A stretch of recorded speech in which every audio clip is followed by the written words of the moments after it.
Hi guys, I'm back and I'm going to do some interesting integrations with the Raspberry Pi and some music peripherals using the PiSound add-on board. Today I've got a few things to show you. First, I've got my Raspberry Pi in the little case here. This is the one that I've been using for the other demos I've done. But plugged into that Pi, I have a Korg Nano Key 2. It's a little MIDI velocity sensitive keyboard. And I have this little Bluetooth device. This is called an iRig BlueBoard, and it's sold as a peripheral for use with things like Amplitude. It's made by the iRig company. Pretty cool device. It runs on batteries which last for infinity because it's a very low power Bluetooth device. What I tried to do and was successful in doing was pairing it with the Pi.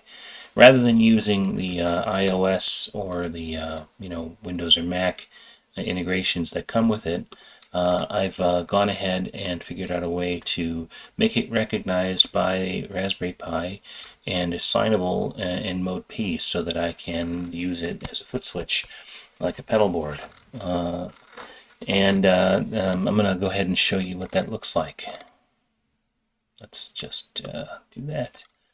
So, again, I've got my 6-string Ibanez bass plugged in. I've got my Nano Key plugged in. And then I've got a long and complicated signal chain with this sort of bus of different rewiring going on in the middle. It looks complicated, but I'll explain it. It's not that complicated, actually.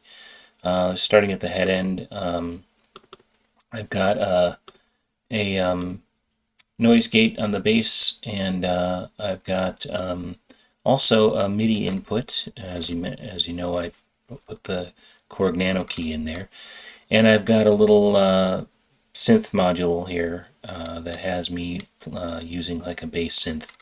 And so actually, in a live setting, I can have this sitting on my music stand or a tabletop. I can be playing the bass, and I can get some synth key sounds integrated in when for breaks or for just different songs, and that's pretty cool. Then what happens right after that first stage of inputs is they go to this switch trigger, and this is again built right into ModeP. What this allows me to do, since I've got my BlueBoard set up, I can actually, you can see the buttons are animating here. I can actually map events, MIDI events, control events on the iRig BlueBoard to make patch changes or setting changes in ModeP. So how I chose to implement this was to set up this switcher and then set up rewires into a set of effects that that basically when I select each one of these, it invokes the different signal path. I'm not changing any parameters on any of the effects. I'm just changing the inputs, the routing. And so what you've got here is I've got sort of that triamped motif that I've been using, where I have 3 low, mid, and high kind of signal paths, although I've modified that to be still low end on the top. The middle path is more about overdrive, and the top path, or I guess the high-end path down here, is about heavy distortion, and kind of adding super fat richness to the upper harmonics. For style of music that I'm playing lately, I'm learning that distortion and a pick are the preferred kind of tonal elements for attack and for the timbre of the instrument. Something I'm getting used to, but actually, again with the Raspberry Pi and ModeP, it's very versatile and allows me to basically set up any tones that I want. So, with that in mind, one thing. The MIDI interface, the Bluetooth doesn't recognize the PiSound onboard Bluetooth, the Raspberry Pi doesn't recognize the MIDI board. So I had to buy an adapter. It's by a company called CME, and it's this sort of MIDI WIDI, W-I-D-I, like a wireless MIDI bud that these guys make. It was about $40 on Amazon, and that little device is plug and play. It just plugs in and sits there flashing until I turn on the iRig BlueBoard in the MIDI mode, which is sort of a turn it on with the C button here pressed, and it automatically pairs. It just automatically pairs. And that is super easy, especially if you're in a headless setting and you're out in the, on stage and you just turn everything on and you can't sit there and hit the pairing and do all that goofy stuff. It just works. Same with the keyboard. You plug it in and it just works. All right, so what I've got in my signal chain here, the low end, I've got a splitter, a stereo crossfade rather, and I've got an octaver, which gives me a drop octave interval, and I can dial those in. And actually in my routing I've got some settings that have it in there and some that don't, and you'll hear how that sounds. Then that signal with the octave or without the octave, depending, goes into a preamp. Rather than an amplifier, I just wanted a little bit of signal modeling, and then to a dynamics, which is going to kind of level off the low end for me, and then into this crossfader at the end, which takes everything from all the other channels and sums them up, puts them through a gain stage, and then out to the stereo outs. In the middle, I have an overdrive, and I have an amp and cab model that's kind of really meant to add some fuzz and some mid-range crunch to the sound. That again goes to the splitter, rather the crossfade and out. And then on the bottom, I have a heavy distortion, and I have a subsynth, which actually is in the divide mode and has just a big fat, adds a big fat fundamental and overtones, taking the distorted signal as an input, and then going through a crisp but overdriven amp that ultimately, again, goes through the crossfade and out. So these are then selectable in different combinations based on the rewiring that I did. So they, you can kind of plug as many things into as many inputs and outputs as you want, as much as the CPU can handle on the Pi. And because I did that, what that means is that when I press one of these triggers, so I'll hit the A button here, now what it's doing, I'm not going to go through the details, but it's sending a signal to just the first two chains. So it's sending it to the low end chain, but bypassing the octave, and it's sending it just to the amp. This amp, the kind of overdrive amp. And so just those two are invoked. Actually, it's going to the third amp too. So just the amp stage, basically, and then coming through the crossfader. And so it's a relatively clean signal, but it is processed through, again, the amp models. Sounds like this.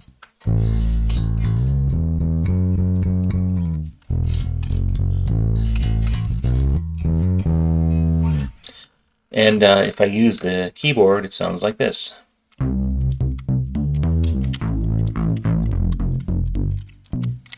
Alright, so kind of an analog velocity sensitive, so the harder I press, the more overtones I get. That's just how it's mapped. But if I hit the second, so the B patch, what it's doing now is it's invoking the overdrive. So B goes into the overdrive and also into the amps. It doesn't have the octaver in there, but it's just an overdriven sound. This time I'll play with a pick, and you'll kind of hear what that sounds like.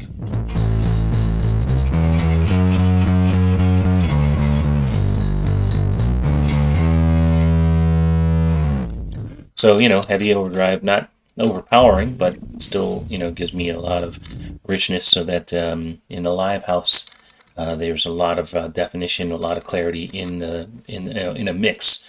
Believe it or not, the more overtones that you can feed to the front of house, the better the bass is defined in the mix.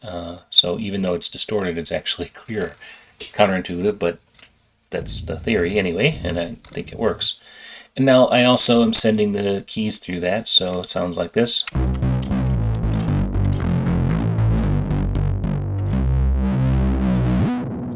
All right, so cool. Next is button 3, which invokes the third channel on the switch. This one now brings the octaver in, so it's got the distortion, it's got the preamps, etc., but it doesn't yet have the subsynth and stuff in there, but it does bring the octaver in. The octaver is only going through the clean channel, so none of the amp models are using it, but it adds this massive low end.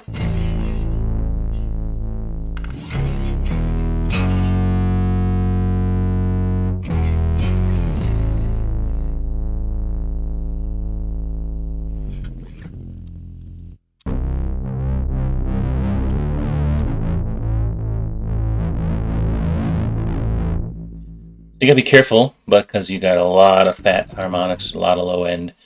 But my front of house guy assures me the more I give him, the more he'll use. So that's bringing the octave in, and then 4 is like for the big chorus at the end of the song when you really want to just lay it out. So I reserve that for kind of special cases. But it's got all the octaver, all the overdrive, all the distortion, plus it's got this subsynth and this super distortion in there as well. So it's like just a wall of sound.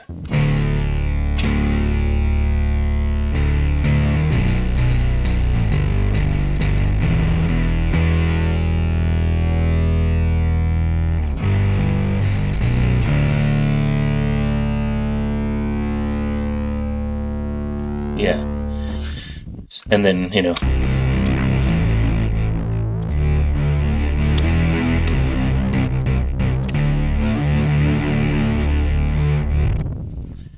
so, I have really versatile tone here now. It's seamless integration. There's no latency. It's just something on and off I can do. I'll put the foot switch on the floor and use actually with my feet, like I had a pedal board. I'll put the keys up on the stand so I can just add a few, cool riffs or other things like that. And then I have my bass clean, overdrive with an octave for fat, and then over the top with a huge wall of sound and heavy distortion. So, this is all took me about 20 minutes to just modify my patch that I had already created. So it probably might take an hour to dial it in. It took me almost no time to do the integrations. Once I got the MIDI device, it just worked. So thanks to CME for their cool little dongle. It works on every platform. And iRig BlueBoard is a cool product, but now with it working on other devices, I'm unlocked from their ecosystem. Amplitude is great, but this BlueBoard works great with the PiSound, and I think the audio integration options with the PiSound are way better because I get that board that has the high-end inputs and outputs, and it's got the signal processing right on board too. So just my preference. Anyway, I hope this is helpful. This is a lot of fun to set up, and I just keep expanding my repertoire of Raspberry Pi shenanigans. So I hope you enjoyed, and I'll talk to you soon.